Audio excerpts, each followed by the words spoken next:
up guys, welcome back to the channel. Hope you guys are doing well. So the new Crossout update just dropped today where the balance changes were implemented and a couple of other things, and honestly I thought it was going to be a little bit later. I thought they were going to implement it at the end of the main battle pass, but it's here right now. So we have a new event pass called the Grand Prix, and the main reward for this battle pass is the Marsh Cabin. You can also get access to the Gorilla Leg and a Jotun cryogenic thrower. The rest are these rewards. Rewards we've already gotten. So you get 2 Jotuns, you get 2 Gorilla Legs, and 1 Marsh Cabin. And this is the crafting table for the event pass. You can get an upgraded Tier 6, an upgraded Harvester, upgraded Spark, upgraded Hurricane, upgraded Machinist Cabin, which is a pretty decent cabin by the way, an upgraded Chronos Cabin, an upgraded Cyclops module, that's very good, an upgraded Aquilo, also very good, upgraded Gravistars, upgraded Threshers, upgraded Phoenix Crossbows, upgraded Pyres, upgraded Yelgo Eyes, upgraded Nest, upgraded Bastion Cabin, upgraded Jeremy Cabin, upgraded Icarus 7 hovers. They never add the Icarus 4 hovers. I don't know why. And the upgraded Hot Red Engine.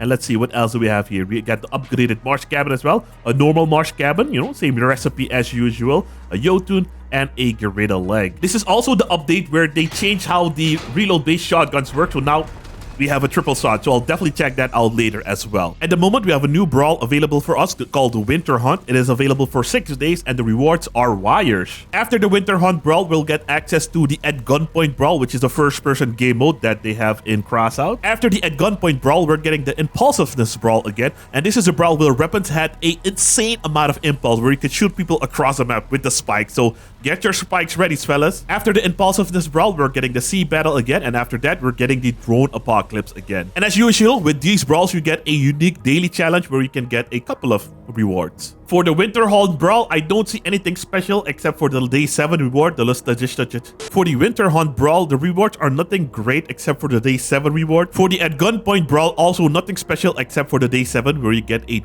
crew duck decor. For the Impulsiveness brawl, the rewards are nothing special as well. You get a gun merchant paint at day 7, and day 1 gives you a compact exhaust decor. I'm not sure if that's something that we already have. I think so. For the Sea Battle brawl, same thing, nothing special until day 7 where you get a Logisticians container, and at day 6 you get a Ship's Helm hubcap. Ooh, that's new.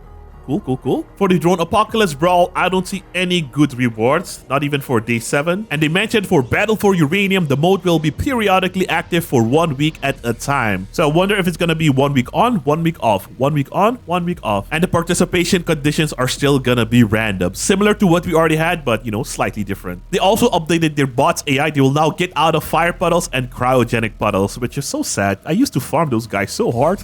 And they also made some map updates. Now with every update, they also add a couple of other interesting items. For example, we got a new Radiation Hazard sticker. We got a new War Machine sticker. We got a Banshee, what is this paint called? Banshee Tears paint, which looks something like this.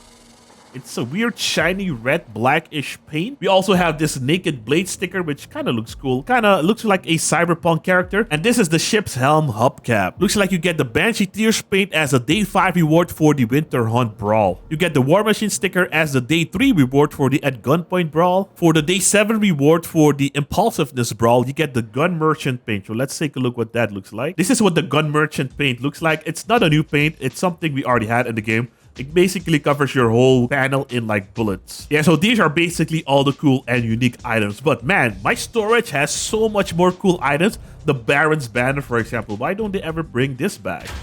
Or this evergreen hologram projector. I've never seen this anywhere before. Let's see, can we cannot try it out. Yeah, that's a cool looking Christmas tree hologram, but I don't know how we got it. Maybe one of those special tournaments they have. All right, next up, we're gonna take a look at the weapon balance changes because the devs did tweak some of the values. For the single shot shotguns, all the values remain the same. For the machine guns, all the values also remain the same until you get to the MG13 equalizers. The durability buffs stay the same, but the damage increase was slightly tweaked. It is now 17% instead of an increase of 22%.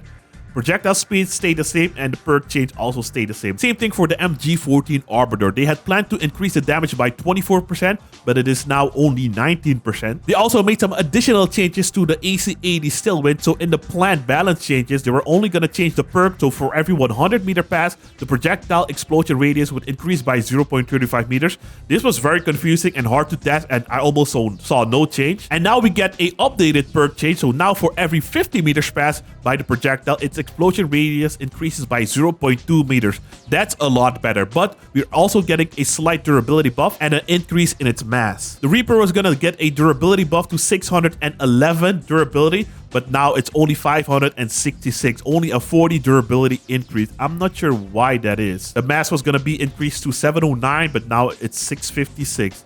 I really wonder why. I mean, 611 looked fine to me.